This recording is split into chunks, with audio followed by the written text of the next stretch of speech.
হজরত আদম আলাইহিসসালামের ইন্তেকালের পর অনেক দিন পেরিয়ে গেছে। শয়তানের ধোঁকায় মানুষ ধীরে ধীরে মূর্তি পূজা করতে শুরু করেছে।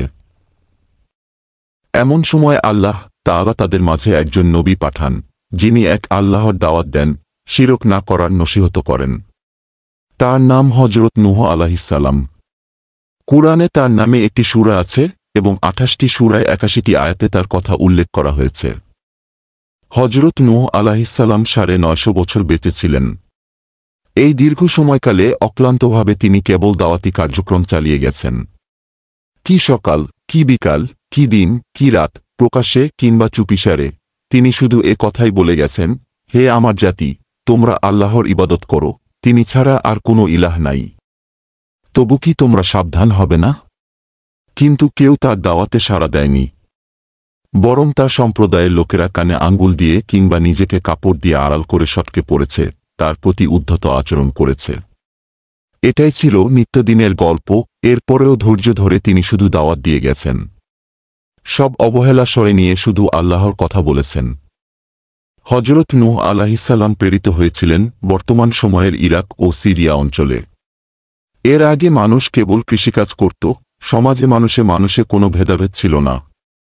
কিন্তু ওই সময় সমাজ ব্যবস্থা ধীরে ধীরে নগরকেন্দ্রিক হয়ে উঠতে শুরু করে এবং সমাজ দুই ভাগে বিভক্ত হয়ে যায়। এক ভাগে ছিল অভিজাত শ্রেণী, অন্য ভাগে ছিল নিম্ন শ্রেণী। অভিজাত শ্রেণীর মানুষ নিম্ন শ্রেণীর মানুষের প্রতি নানাভাবে জুলুম নির্যাতন করত, তাদের নিচু চোখে দেখত। অভিজাতরা দেখতে কেবল মানুষ ছিল, তাদের মাঝে মানুষের কোনো গুণ ছিল না। তাদের আচার আচরণ ছিল জন্তু জানোয়ারের মতো। তারা ওয়াদ, সুয়া, ইয়াগুস, ইয়াউক ও নাসর নামে 5টি মূর্তির পূজা করত। হজরত নূহ আলাইহিসসালাম কাউকে ইসলামের দিকে দাওয়াত দিলে তাদের নেতৃবৃন্দ বলত, তোমরা মূর্তিদের ত্যাগ করো না। তবুও নূহ আলাইহিসসালাম আল্লাহর নির্দেশিত কাজ করে যেতেন, মানুষকে এক আল্লাহর ইবাদত করতে বলতেন। কোনোদিন দাওয়াতি কাজ ছেড়ে দেননি, কখনো নিরাশ হননি। তার অঞ্চলের নেতৃবৃন্দ বলল, হে নূহ, তুমি যদি বিরত না হও তাহলে পাথর মেরে তোমার মাথা চূর্ণবিচূর্ণ করে দেব। এরপরেও নূহ আলাইহিসসালাম থেমে যাননি। তিনি উল্টো দোয়া করেন, হে খোদা, তুমি তাদের ক্ষমা করো, তারা বোঝে না। কিন্তু দিনের পর দিন শুধু অত্যাচারের পরিমাণ বাড়তেই থাকে। অভিজাত লোকেরা তাদের সন্তানদেরও শিখিয়ে দিত কিভাবে নবী ও মুসলিমদের প্রতি জুলুম করতে হবে। নূহ আলাইহিসসালাম আল্লাহর কাছে কেঁদে কেঁদে বললেন, হে আমার প্রতিপালক, তারা তো আমাকে অমান্য করছে আর অনুসরণ করছে এমন ব্যক্তির যার সম্পদ ও সন্তান সন্ততি দুর্দশা ছাড়া কিছুই বৃদ্ধি করবে না। এক পর্যায়ে আল্লাহ তাআলা ওহী মারফত জানালেন, তোমার কওমে যারা ঈমান এনেছে তারা ছাড়া আর কেউ ঈমান আনবে না। হজরত নূহ আলাইহিসসালাম তখন কাতর কণ্ঠে ফরিয়াদ করলেন, হে খোদা, আমাকে সাহায্য করুন, তারা আমাকে মিথ্যাবাদী বলছে। তিনি আরও বলেন, আপনি আমার ও তাদের মাঝে চূড়ান্ত ফয়সালা করে দেন। আমাকে ও মুমিনদের তাদের হাত থেকে রেহাই দিন। একদম শেষে তিনি বদদোয়া করেন, হে আমার রব, পৃথিবীতে বসবাসকারী কাফিরদের একজনকেও আপনি ছাড় দিবেন না। আপনি যদি তাদেরকে রেহাই দেন তাহলে তারা আপনার বান্দাদেরকে গুমরাহ করবে আর কেবল পাপাচারী কাফির জন্ম দিতে থাকবে। এরপর আল্লাহ তাআলা তাকে একটি বিশাল নৌকা তৈরি করতে বলেন। কিভাবে নৌকা বানাতে হবে আল্লাহ তাআলাই শিখিয়ে দেন। হজরত ইবনে আব্বাস রাদিয়াল্লাহু আনহু বলেন, নৌকাটি লম্বায় ছিল 1200 হাত আর পাশ ছিল 600 হাত। উচ্চতা ছিল 30 হাত। নৌকাটি 3 তলা ছিল, নিচতলায় কীট পতঙ্গ ও জন্তু জানোয়ার, দোতলায় মানুষ আর তেতলায় থাকবে পাকপাখালি। এরপর আল্লাহ তাআলা বলেন, যখন আমার নির্দেশ আসবে আর চুলাতে পানি উথলে উঠবে তখন প্রত্যেক জীবের এক এক জোড়া আর তোমার পরিবার পরিজনদের নৌকায় তুলে নেবে, তবে তাদের মধ্যে যাদের বিপক্ষে ডুবে মরার পূর্ব সিদ্ধান্ত হয়ে গেছে তাদেরকে বাদ দিয়ে। আর জালিমদের পক্ষে আমার নিকট আবেদন করো না, তারা বন্যায় ডুবে মরবেই। যেহেতু ওই অঞ্চলে কখনোই বন্যা হয়নি, বছরের বেশিরভাগ সময় খরা থাকত, তাই কাফেরেরা নৌকা নিয়ে হাসিমজাক করত। তারা ঠাট্টা করে বলত, নূহ এতদিন ছিলে নবী, নবুয়তি ছেড়ে এখন হয়েছ কাঠমিস্ত্রি, অবশেষে নির্দিষ্ট দিন আসে। হজরত নূহ আলাইহিসসালাম নারী ও পুরুষ মিলিয়ে 80 জন মুমিন এবং পশুপাখি নিয়ে নৌকায় চড়ে বসেন। তারা নৌকায় ওঠার পরেই আকাশ ভেঙে তুফান শুরু হয়, মাটির নিচ থেকেও পানি উঠতে শুরু করে। দুই দিকের পানি মিলে সবচেয়ে উঁচু পাহাড়েরও 15 হাত উপরে পানি উঠে যায়। দুনিয়ায় থাকা এমন একজন কাফেরও ছিল না যে আল্লাহর এই আযাব থেকে বাঁচতে পেরেছে। বিশাল এই নৌকাটি 150 দিন ভেসে বেড়ায়, তারপর মুহররমের 10 তারিখে যদি পাহাড়ে নোঙর ফেলে। বন্ধুরা, নূহ আলাইহিসালাম এর কওম ধ্বংসের ঘটনা শুনলাম, এখন লূত আলাইহিসালাম এর কওমের সাথে কি ঘটনা ঘটেছিল জানতে লাইক, কমেন্ট ও আমাদের চ্যানেলটি সাবস্ক্রাইব করুন এবং শুনুন। হযরত লূত আলাইহিসসালাম ছিলেন হযরত ইব্রাহিম আলাইহিসসালামের ভাতিজা।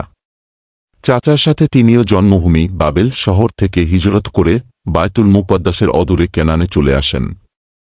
আল্লাহ লূত আলাইহিসসালামকে নবুয়ত দান করেন এবং কেনান থেকে অল্প দূরে জর্ডান ও বায়তুল মুকদ্দাসের মধ্যবর্তী সাদুম অঞ্চলের অধিবাসীদের পথ প্রদর্শনের জন্য প্রেরণ করেন। এ এলাকায় সাদুম, আমুরা, দুমা, ছাবাহ ও ছাওয়াহ নামে বড় বড় 5টি শহর ছিল। কুরআন মজিদ বিভিন্ন স্থানে এদের সমষ্টিকে মুতাফেকাহ বা মুতাফেকাত শব্দে বর্ণনা করেছে, যার অর্থ জনপদ উল্টানো শহরগুলি। এ 5টি শহরের মধ্যে সাদুম ছিল সবচেয়ে বড় এবং সাদুমকেই রাজধানী মনে করা হতো। হযরত লূত আলাইহিসসালাম এখানেই অবস্থান করতেন। এখানকার ভূমি ছিল উর্বর ও শস্যশ্যামল। এখানে সর্বপ্রকার শস্য ও ফলের প্রাচুর্য ছিল। এসব ঐতিহাসিক তথ্য বিভিন্ন তাফসীর গ্রন্থে বর্ণিত হয়েছে। সাদুম সম্পর্কে সকলে একমত। বাকি শহরগুলির নাম কি, সেগুলির সংখ্যা 3টি, 4টি না 6টি, সেগুলিতে বসবাসকারী লোকজনের সংখ্যা কয়শত, কয় হাজার বা কয় লাখ ছিল, সেসব বিষয়ে মতভেদ রয়েছে। এগুলি ইসরায়েলি বর্ণনা, যা কেবল ইতিহাসের বস্তু হিসাবে গ্রহণ করা যায়। কুরআন ও হাদিসে শুধু মূল বিষয়বস্তুর বর্ণনা এসেছে, যা মানবজাতির জন্য শিক্ষণীয়। উল্লেখ্য যে লূত আলাইহিসসালাম সম্পর্কে পবিত্র কুরআনের 15টি সূরায় 87টি আয়াতে বর্ণিত হয়েছে। লূত আলাইহিসসালাম এর কওম আল্লাহর ইবাদত ছেড়ে শিরক ও কুফরিতে লিপ্ত হয়েছিল। দুনিয়াবী উন্নতির চরম শিখরে উন্নীত হওয়ার কারণে তারা সীমা লঙ্ঘনকারী জাতিতে পরিণত হয়েছিল। পূর্বেকার ধ্বংসপ্রাপ্ত জাতিগুলির ন্যায় তারা চূড়ান্ত বিলাসিতায় গা ভাসিয়ে দিয়েছিল। অন্যায় অনাচার ও নানাবিধ দুষ্কর্ম তাদের মজ্জাগত অভ্যাসে পরিণত হয়ে গিয়েছিল। এমনকি পুংমৈথুন বা সমকামিতার মতো নোংরামিতে তারা লিপ্ত হয়েছিল, যা ইতিপূর্বেকার কোনো জাতির মধ্যে পরিদৃষ্ট হয়নি। জন্তু জানোয়ারের চেয়ে নিকৃষ্ট ও হঠকারী এই কওমের হেদায়েতের জন্য আল্লাহ লূত আলাইহিসসালামকে প্রেরণ করলেন। কুরআনে লূতকে তাদের ভাই বলা হলেও তিনি ছিলেন সেখানে মুহাজির। নবী ও উম্মতের সম্পর্কের কারণে তাকে তাদের ভাই বলা হয়েছে। তিনি এসে পূর্বেকার নবীগণের ন্যায় প্রথমে তাদেরকে তাওহীদের দাওয়াত দিয়ে বললেন, আমি তোমাদের জন্য বিশ্বস্ত রাসূল। অতএব তোমরা আল্লাহকে ভয় করো এবং আমার আনুগত্য করো। আমি এর জন্য তোমাদের নিত্যে কোনরূপ প্রতিদান চাই না। আমার প্রতিদান তো বিশ্বপ্রভু আল্লাহ দিবেন। অতঃপর তিনি তাদের বদভ্যাসের প্রতি ইঙ্গিত করে বললেন, বিশ্ববাসীর মধ্যে কেন তোমরাই কেবল পুরুষদের নিত্যে কুকর্মের উদ্দেশ্যে এসে থাকো?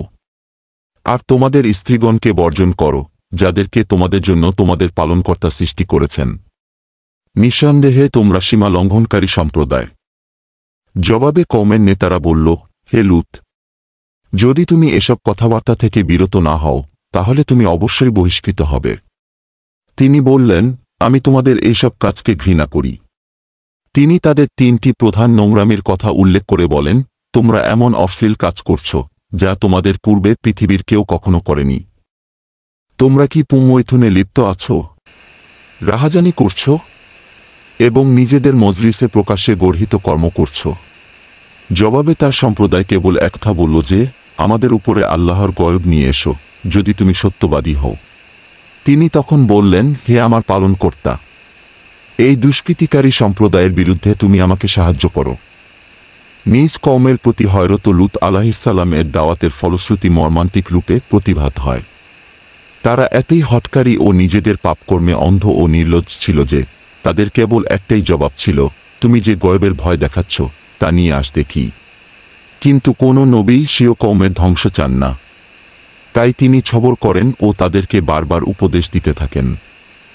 তখন তারা অধৈর্য হয়ে বলে যে, এদেরকে তোমাদের শহর থেকে বের করে দাও। এই লোকগুলি সর্বদা পবিত্র থাকতে চায়। তারা আল্লাহভীতি থেকে বেপরোয়া হয়ে অসংখ্য পাপকর্মে নিমজ্জিত হয়ে পড়ে। কুরআন তাদের 3টি প্রধান পাপকর্মের উল্লেখ করেছে। পুংমৈথুন, রাহাজানি এবং প্রকাশ্য মজলিসে কুকর্ম করা।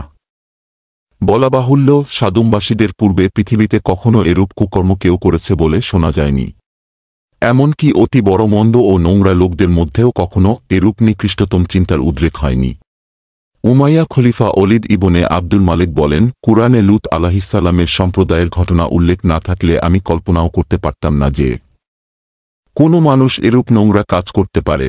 তাদের এই দুষ্কর্মের বিষয়টি দুটি কারণে ছিল তুলনাহীন। এক, এই কুকর্মের কোনো পূর্ব দৃষ্টান্ত ছিল না এবং একাজ সম্পূর্ণ নতুনভাবে তারা চালু করেছিল। দুই, এই কুকর্ম তারা প্রকাশ্য মজলিসে করত, যা ছিল বেহায়াপনার চূড়ান্ত রূপ। বস্তুত মানুষ যখন দেখে যে সে কারো মুখাপেক্ষী নয়, তখন সে বেপরোয়া হয়। সাদুমবাসীদের জন্য আল্লাহ স্বীয় নেয়ামতসমূহের দুয়ার খুলে দিয়েছিলেন, কিন্তু তারা তার শুকরিয়া আদায় না করে কুফরি করে এবং ধনৈশ্বর্যের নেশায় মত্ত হয়ে বিলাসবসন, কামপ্রবৃত্তি ও লোভলালসার জালে এমনভাবে আবদ্ধ হয়ে পড়ে যে লজ্জাশরম ও ভালোমন্দের স্বভাবজাত পার্থক্যবোধটুকুও তারা হারিয়ে ফেলে। তারা এমন প্রকৃতি বিরুদ্ধ নির্লজ্জ কাজে লিপ্ত হয়, যা হারাম ও কবিরা গুনাহ তো বটেই, কুকুরশুকরের মতো নিকৃষ্ট জন্তু জানোয়ারও এর নিকটবর্তী হয় না। তারা এমন বদ্ধ নেশায় মত্ত হয় যে লূত আলাইহিসসালামের উপদেশবাণী ও আল্লাহর গয়বের ভীতি প্রদর্শন তাদের হৃদয়ে কোনো রেখাপাত করেনি। উল্টা তারা তাদের নবীকেই শহর থেকে বের করে দেবার হুমকি দেয় এবং বলে যে, তোমার প্রতিশ্রুত আয়াত এনে দেখাও যদি তুমি সত্যবাদী হন। তখন লূত আলাইহিসসালাম বিফল মনোরথ হয়ে আল্লাহর সাহায্য কামনা করলেন। ফলে যথারীতি গয়ব নেমে এল। উল্লেখ্য যে বর্তমান বিশ্বে মহামারী আকারে যে মরণব্যাধি এইডস বিস্তৃতি ঘটেছে, তার মূল কারণ হল পুংমৈথুন, পায়ুমৈথুন ও সমকামিতা। ইসলামী শরিয়াতে এই কুকর্মের একমাত্র শাস্তি হল উভয়ের মৃত্যুদণ্ড যদি উভয়ে ইচ্ছাকৃতভাবে একাজ করে, অতঃপর আল্লাহর হুকুমে অতি প্রত্যুষে গয়ব কার্যকর হয়। লূত ও তার সাথীগণ যখন নিরাপদ দূরত্বে পৌঁছেন, তখন জিবরিল আলাইহিসসালাম আল্লাহর নির্দেশ পাওয়া মাত্র ছুবহে ছাদিকের সময় একটি প্রচণ্ড নিনাদের মাধ্যমে তাদের শহরগুলিকে উপরে উঠিয়ে উপুর করে ফেলে দিলেন এবং সাথে সাথে প্রবল বেগে ঘূর্ণিবায়ুর সাথে প্রস্তর বর্ষণ শুরু হয়। যেমন আল্লাহ বলেন, অবশেষে যখন আমাদের হুকুম এসে পৌঁছাল, তখন আমরা উক্ত জনপদের উপরকে নিচে করে দিলাম এবং তার উপরে ক্রমাগত ধারায় মেটেল প্রস্তর বর্ষণ করলাম, যার প্রতিটি তোমার প্রভুর নিত্যে চিহ্নিত ছিল। আর ওই ধ্বংসস্থলটি জালেমদের থেকে বেশি দূরে নয়। এটা ছিল তাদের কুকর্মের সাথে সামঞ্জস্যশীল শাস্তি। কেননা তারা যেমন আল্লাহর আইন ও প্রাকৃতিক বিধানকে উল্টিয়েছিল, অর্থাৎ স্ত্রীসঙ্গ বাদ দিয়ে মানুষের স্বভাববিরুদ্ধভাবে পুংমৈথুনে ও সমকামিতায় লিপ্ত হয়েছিল, ঠিক তেমনি তাদেরকে মাটি উল্টিয়ে উপুর করে শাস্তি দেওয়া হল। ধন্যবাদ সবাইকে নূহ ও লূত আলাইহিসসালামের ঘটনা শোনার জন্য। লাইক, কমেন্ট ও আমাদের চ্যানেলটি সাবস্ক্রাইব করুন। আসসালামু আলাইকুম।